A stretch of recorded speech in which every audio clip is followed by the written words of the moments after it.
Hello and welcome to Cyber Suraksha, our campaign for online safety. And we run Cyber Suraksha as an awareness campaign to keep all of you so much safer online. We are supported in our endeavor by Pune Police. The whole point is that we want you to use the internet as well as you can, as best as you can, in a way that is safe for you so that it is enjoyable and you stay safe. The internet is such a beautiful place to be in, isn't it? You work online, you play online, you entertain yourselves online, you communicate, you educate yourselves. There's so much that one can do in the world of the internet. This virtual world brings us so many gains and benefits. But the thing is, it also has potential risks and threats. The thing to do is to be able to identify these threats and risks, know how to address them, and practice basic cyber hygiene and the best practices of cyber safety so that our presence online is enjoyable and safe. That's what we are going to learn today. Remember what Uncle Ben said in Spider-Man? With great power comes great responsibility. The internet does grant us great power. It is now up to us to use it responsibly. Let's see how. Let us begin with checking out the sources of online risks. We can categorize them into three things. For ease of remembering it, let's say these are the three C's. What are these three C's? Content, contact, and conduct. Let's look at each of these carefully to understand those areas that risks can originate from. So the first one is content. Content risks will answer the question, what am I engaging in online? What am I viewing online? What am I reading online? What am I listening to online? So any content that comes to you online can be a source of potential risk. The second C is contact. It answers the question, who am I interacting with when I am online? Who are the people who could be a source of risk or threat for me? The third C answers the question, what am I doing online? Because the third C is conduct. It is something that you do online. Is what you are doing online safe? Is it risk-taking behavior? Everything that you do online could be a source of risk as well. So what were these three sources? The three C's.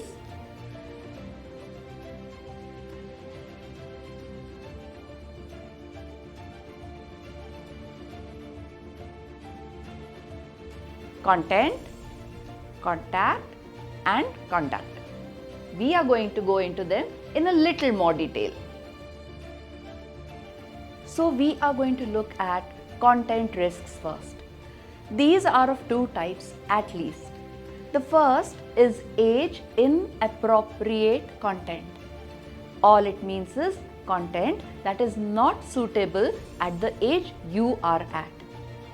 You see, content can be sexual, content can be extremely violent or graphic.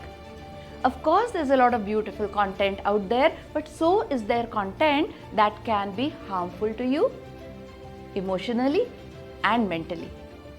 When you watch online videos, when you are going through sites that are online, when you are playing online games, it is likely that you may come across content that is extremely violent or, like I said, sexual in nature, or again, just not appropriate, not suitable for you age-wise. The best thing to do is to stay away from any content that is not right for you at the age you are at, because all content comes with age ratings. The second thing that you have to take care of is malicious content. What is malicious? The word itself means something that is designed to harm you, something that is designed to cheat you or deceive you. Malicious content can come in the form of malicious software or malware, viruses, worms, trojans, ransomware. There's a lot of it out there that's trying to reach you or your device or your network in so many ways. So harmful links, harmful attachments, harmful apps, harmful websites, all of these are ways, they are vectors or they are the means by which this content can reach you. The thing to do is to stay away from it and to know how to do that. Also, there is so much fake news. Also, there is so much content out there that is not reliable, not authentic, designed to spread unrest, designed to spread anger in the community at large. Responsible use of the internet will mean knowing how to identify this and staying away from it. Let us now look at the second C, which is contact risk. There can be risk or threat connected with the people you interact with when you're online. You have a lot of people you're in touch with on social media, on gaming platforms, on messaging apps, aren't you? Do you really know all these people in real life? Or are they strangers who are your online friends? If they are, a good thing to do would be to be very careful how much you interact with them and what you share with them. You see, in the virtual world, people are not always who they say they are. The good thing, therefore, is to be mindful of the information we share with such people. There is another category of people who could be strangers but who could try to win your trust or befriend you. These could potentially be offenders, sexual offenders, who might want to make friends with you for the purpose of exploiting you, for the purpose of harming you. A little more about this later. There is another category of people who could be a source of risk for you. These could be people you know. They can be your friends, people who are your acquaintances or somebody in your family, even your best friends. Heard of bullying? Bullying can happen in the virtual world. It is called cyberbullying. What does a bully do? A bully will try to target you through online posts or messages or images or videos to make you feel small, to humiliate you, to ridicule you. It makes you feel really, really awful, isn't it? This is one contact you have to say no to, even if it was your best friend. Yet another kind of person that you have to stay away from is a friend who might ask you for photographs of yourself or videos of yourself which are explicit, where you might need to be in a state of undress, exposing yourself. Any contact that asks you to do this does not deserve to be on your friend list. Block them. We don't need them to be our contacts. They are definite sources of risk. So we've done two kinds of risk: contact risk, content risk. Let's look at the third one, that is conduct. All those risks that can originate or be sourced from your own conduct online. Remember, the content risks and the contact risks were external. They came from the outside to you. A conduct risk is something that originates from yourself, which means that you yourself can be a source of risk for your own safety. Ever thought of it that way? Let's see what we have to be mindful about if we wish not to be a risk to ourselves. The first thing, are we spending too much time online? Are we at risk of being dependent on our internet devices? Are we well addicted to the internet, spending much more time than is good for us? That is definitely a source of risk. The second thing, you see, we talked about content risks and we said that content in the form of links and messages with attachments, and apps, all of these could be sources of malicious content. None of this would really harm you if you did not respond to it. All this content comes with a call to action, which means it won't harm you till you did something to let it in. So, if there is a message with a link in it, it asks you to click on it. Don't. If you have an email with an attachment, it asks you to download it. Don't. If you want to download an app, it asks you for permissions. Give them and then remove them, withdraw them.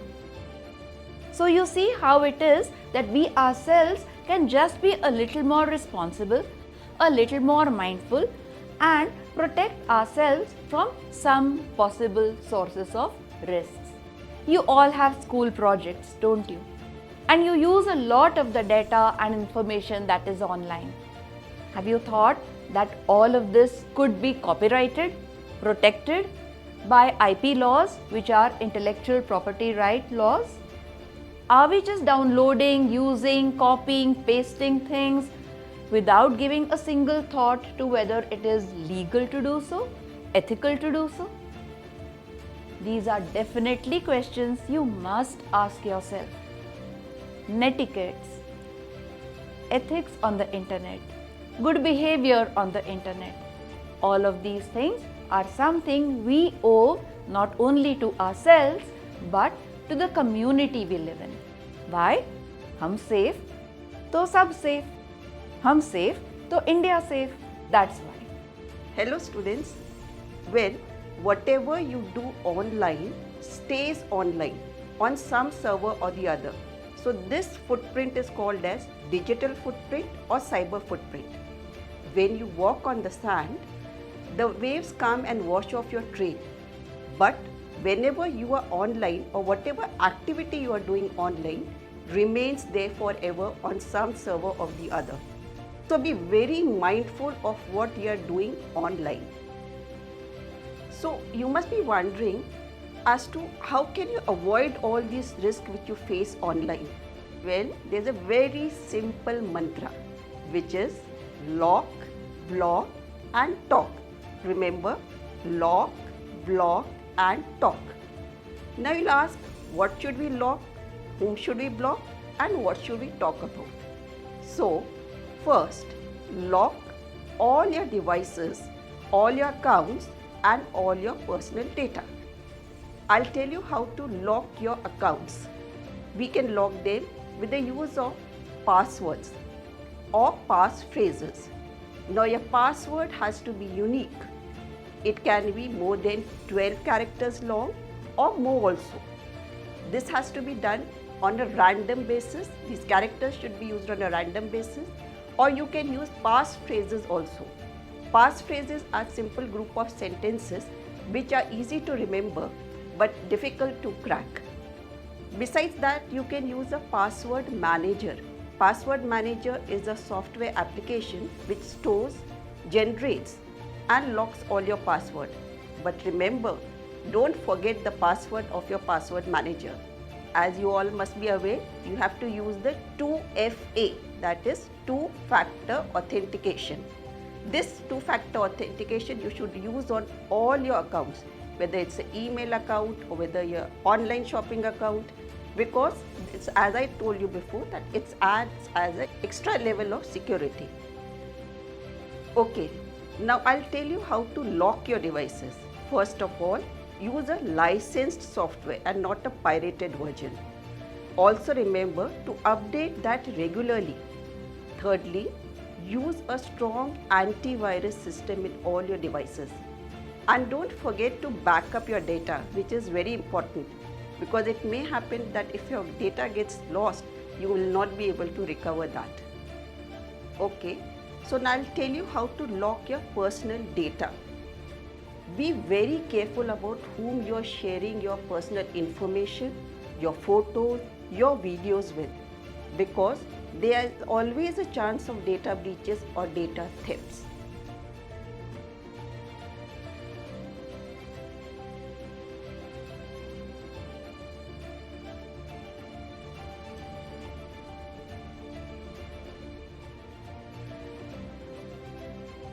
So we know now that we have to lock our devices, our accounts and our data.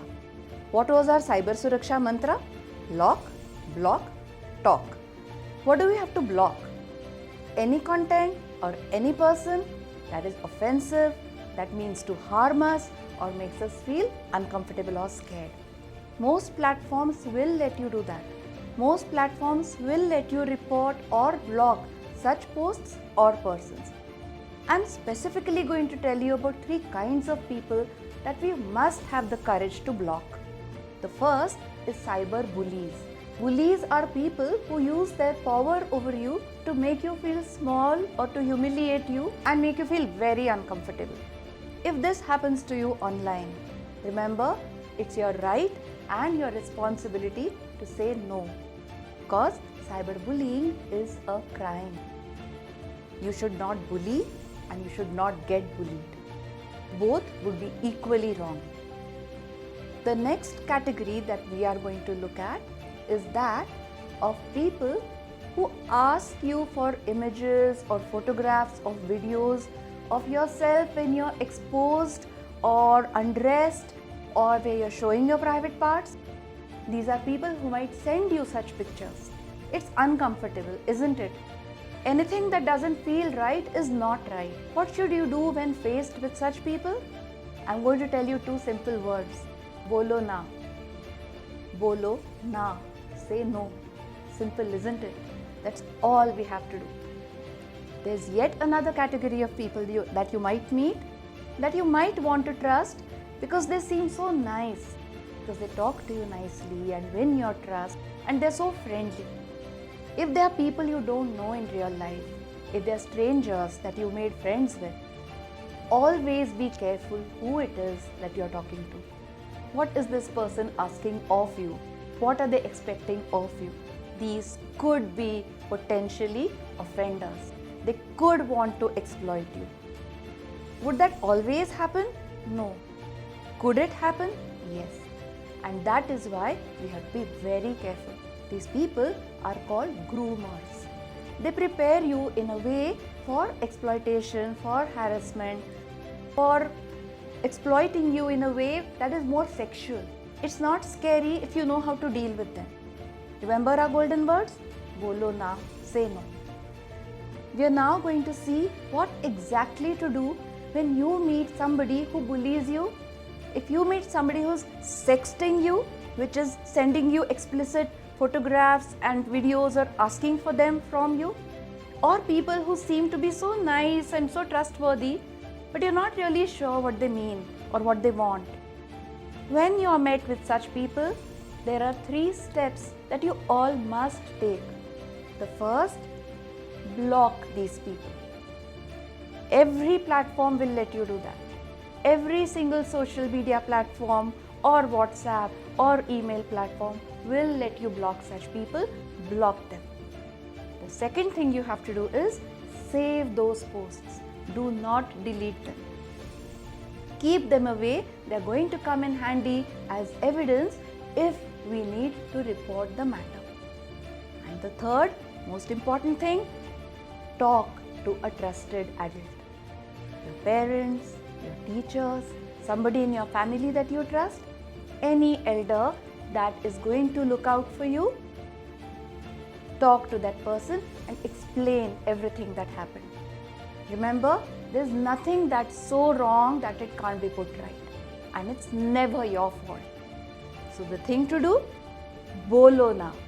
Speak up. Talk to someone about what just happened. That is what you have to do to stay safe online.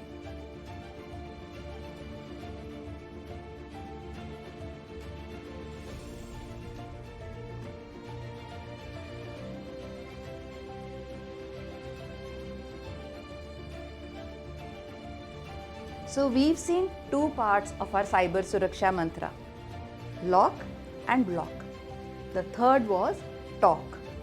What is it that you have to talk about? Basically, anything that happens online, anything that makes you feel scared or uncomfortable, even the happy things.